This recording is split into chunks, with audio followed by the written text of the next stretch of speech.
दोस्तों, कैसे हैं आप सभी। मुझे आशा है आप सभी अच्छे और प्रसन्न होंगे। चलिए आज हम पढ़ते हैं पाठ 9 लिंग। करते हैं इस पाठ की शुरुआत। चलिए जानते हैं इसे परिभाषा के माध्यम से। शब्द के जिस रूप से पुरुष जाति या स्त्री जाति का बोध होता है वह लिंग कहलाता है। ठीक है, देखिए, पढ़िए और समझिए। जैसे यहाँ पर चित्र में दिया गया है, गाय बैल चर रहे हैं, भाई बहन चल रहे हैं, घोड़ा घोड़ी दौड़ रहे हैं। ठीक है, उपयुक्त वाक्यों में छपे रंगीन शब्द दो तरह के हैं, बैल भाई तथा घोड़ा पुरुष जाति के तथा गाय बहन तथा घोड़ी स्त्री जाति के। जिन शब्दों से यह पता चलता है कि वाक्य में प्रयुक्त संज्ञा या सर्वनाम पुरुष जाति के हैं या स्त्री जाति का, उसे लिंग कहते हैं। जिस शब्द के द्वारा पुरुष या स्त्री जाति का बोध हो उसे लिंग कहते हैं। लिंग के मुख्यतः दो भेद होते हैं, पुल्लिंग और स्त्रीलिंग। चलिए पढ़ते हैं। सबसे पहले पुल्लिंग किसे कहते हैं। जिस शब्द से पुरुष जाति का बोध होता है उसे पुल्लिंग कहते हैं, जैसे घोड़ा, अध्यापक, बच्चा, शेर आदि।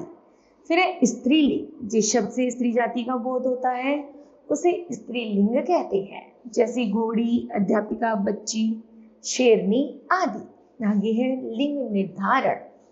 लिंग निर्धारण मात्र सजीव वस्तुओं का ही नहीं वरन भाषा के अंतर्गत हम निर्जीव वस्तुओं के लिंग का भी निर्धारण करते हैं। जैसे हिमालय निर्जीव वस्तु है और उनको पुल्लिंग के अंतर्गत रखा गया है, जबकि सुगंध, पहाड़ी और पृथ्वी निर्जीव वस्तुओं को स्त्रीलिंग के अंतर्गत रखा गया है। ठीक है, पुल्लिंग की पहचान। लिंग निर्धारण करते समय समस्या यह आती है कि जिस शब्द को किस लिंग के अंतर्गत रखें। सजीव वस्तुओं के लिंग निर्धारण में तो कोई परेशानी नहीं आती, किंतु निर्जीव वस्तुओं के लिंग निर्धारण में अवश्य ही समस्या आती है। शब्दों के लिंग की पहचान के कुछ नियम हम यहाँ बताने जा रहे हैं। निम्नलिखित संज्ञा शब्द सदैव पुल्लिंग होते हैं, जैसे कुछ प्राणीवाचक संज्ञाएं हैं, चीता, खरगोश, खटमल, मोर, कौवा आदि। समूहवाचक शब्द हैं जैसे वर्ग, झुंड, समूह, दल आदि।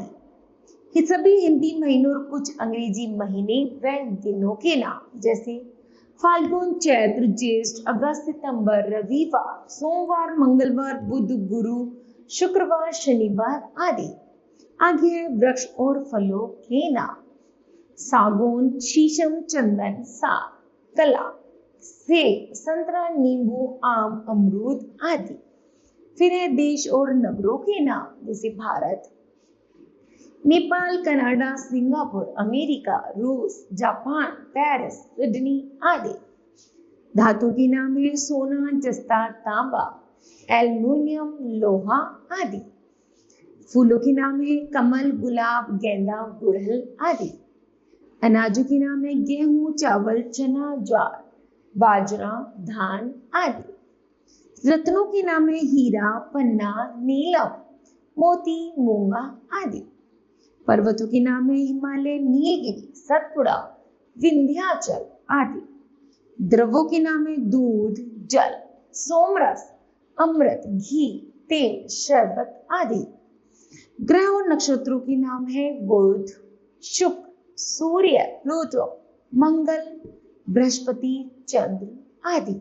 ठीक है, आगे है स्त्रीलिंग की पहचान। निम्नलिखित संज्ञाएं सदैव स्त्रीलिंग होती हैं, जैसे कुछ प्राणीवाचक संज्ञाएं जैसे मछली, मक्खी, जौ, मैना, कोयल, तितली, बत्तख आदि। समूहवाचक में है सभा, सेना, समिति, पंचायत, कमेटी, श्रेणी, चौपाल, भीड़, कक्षा आदि। कुछ अंग्रेजी महीनों के नाम है जनवरी, फरवरी, मई, जुलाई, अगस्त। सभी हिंदी तिथियों के नाम है प्रथमा, द्वितीया, पंचमी, अष्टमी, पूर्णिमा, अमावस्या आदि। भाषा और लिपि और पुस्तकों के नाम है रामायण, गीता, बाइबल, हिंदी, संस्कृत, तमिल, रोमन, गुरुमुखी, देवनागरी आदि। आहारों के नाम है चाय, चीनी, रोटी, सब्जी, दाल, बर्फी, जवेली जलेबी आदि। नदी और झीलों के नाम है गंगा, यमुना, सरस्वती, गोदावरी, नैनी, चिल्का, सांभर आदि। तेल हनी और दलहनी फसलों के नाम है सरसों, अरंडी, सूरजमुखी, मूंग, उड़द, मसूर, अरहर आदि। सुंदर, कोमल तथा एवं छोटी वस्तुओं के नाम है जूती, रस्सी, कुटिया, लुटिया, पतीली आदि। अधिकांश इकारांत शब्द हैं जैसे लौकी, गोभी, रसीली, मोने, स्त्री, शेरनी, पत्नी, कड़वी, रानी, कहानी आदि। फिर है लिंग परिवर्तन के नियम। कुछ पुल्लिंग शब्दों को स्त्रीलिंग में नियम परिवर्तनों के द्वारा परिवर्तित किया जा सकता है, जैसे प्रिय का प्रिया, आत्म का आत्मजा, शिष्य का शिष्या, प्राचार्य का प्राचार्य। आगे है ई प्रत्यय जोड़कर, जैसे बेटा का बेटी, दादा का दादी, मामा का मामी, पुत्र का पुत्री, भतीजे का भतीजी, बकरा का बकरी।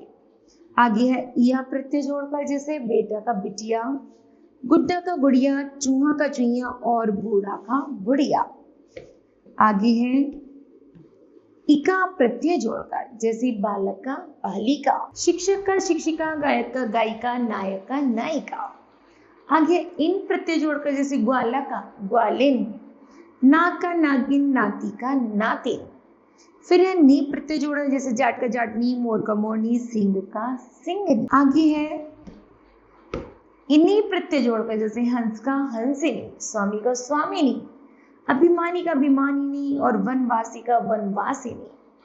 फिर है आनी प्रत्यय जोड़कर, सेठ का सेठानी, जेठ का जेठानी, मुगल का मुगलानी। आगे है मान को मती तथा वान को वती जोड़कर, जैसे श्रीमान का श्रीमती, शक्तिमान का शक्तिमती, बुद्धिमान का बुद्धिमती।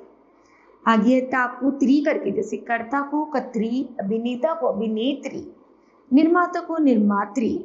आगे है कुछ पुल्लिंग शब्दों से स्त्रीलिंग रूप बिल्कुल भिन्न होते हैं, जैसे पिता का माता, पति का पत्नी, आदमी का औरत, वर का वधु, विद्वान का विदुषी, बादशाह का बेगा। ठीक है, तो इस तरह बच्चों ये पाठ समाप्त होता है। तो बताओ आपने इस पाठ से क्या जाना? तो हमने जाना संज्ञा शब्द के जिस रूप से उसके स्त्री या पुरुष जाति के होने का बोध हो उसे लिंग कहते हैं। लिंग के दो भेद होते हैं, पुल्लिंग तथा स्त्रीलिंग। पुरुष जाति का बोध कराने वाले शब्द पुल्लिंग होते हैं, स्त्री जाति का बोध कराने वाले शब्द स्त्रीलिंग होते हैं। कुछ शब्द सदा पुल्लिंग रहते हैं, जैसे मच्छर, खरगोश। कुछ शब्द सदा स्त्रीलिंग रहते हैं, जैसे मक्खी, गिलहरी।